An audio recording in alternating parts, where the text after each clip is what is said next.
స్వచ్ఛమైన నీళ్లకు రంగు రుచి వాసన ఉండదు. అయితే వాన కొట్టినప్పుడు కొత్తగా వారే వరద నీళ్లు ఎర్రగా బురద మట్టి రంగులు ఉంటాయి.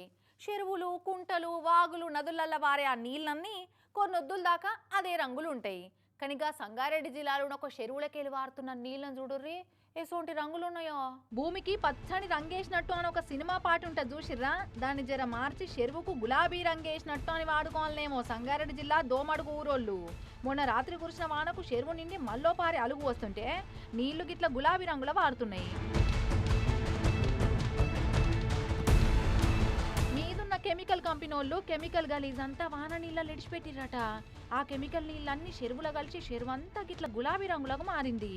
ఇక ఈ నీళ్లు పోయి చక్కగా పంట పొలాలలో నిండితే పొలాలన్నీ గులాబీ రంగు నీళ్ళతోటి నిండినాయి. గిట్లా ఇసోంటి నీళ్ళతోటి పంటలు ఏడ పండిస్తారు? ఒకవేళ వండిన ఆ బియ్యాన్ని ఎట్లా తింటారు? ఆశ కొద్దీ ఆ రైతులు అట్నే అమ్ముతే అవి గొనక తినేటోళ్ళ కథ ఏందన్నట్టు. ఇక ఈ నీళ్ళల్లో చేపలు బతుకుతాయా? అందుకే టన్నుల కొద్ది చేపలు చచ్చిపోతుంటాయి.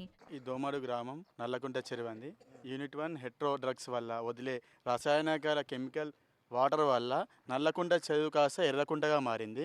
గతంలో నేనే పర్సనల్గా ఒక 5 మంది మా విలేజర్స్ కలిసి సోషల్ యాక్టివిస్ట్గా కలెక్టర్కి ప్రజాపాలనలో, రీజనల్ ఆఫీస్ బీరంగూడలో, పతాక్ సార్కి కంప్లైంట్ ఇచ్చాం, సనత్ నగర్లో ఇచ్చాం.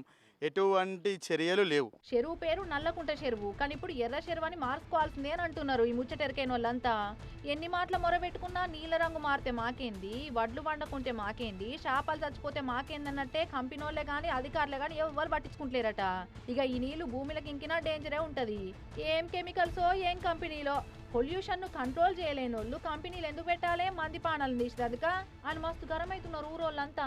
టీవీ 9 ద్వారా మా గ్రామానికి న్యాయం జరగాలి, దీన్ని కట్టడి చేయాలి, మొత్తానికి బంద్ చేయాలని మేము మా గ్రామ ప్రజల తరఫున మేము దండం పెట్టి కోరుకుంటున్నాం.